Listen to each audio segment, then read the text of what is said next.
My name is Dion Jackson Jr. I'm 17. I'm from Oak Park, Michigan. Music has always been in my life since the day I was born. I'd have to say me and music has a pretty good friendship. I am actually singing a DeBarge song. I'm singing All This Love by DeBarge.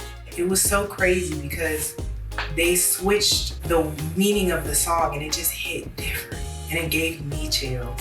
And it was like you thought this song was about love between two people, but then really it's about love between God. I feel like now that I've heard it with different ears, I can tackle it more because I ain't been in a relationship in 2 years. And it was kind of hard for me to feel the song, I'm not gonna lie. Hearing that and how different it made me feel, I feel like that made me tackle the song better. I think the judges should pick me because the creativity.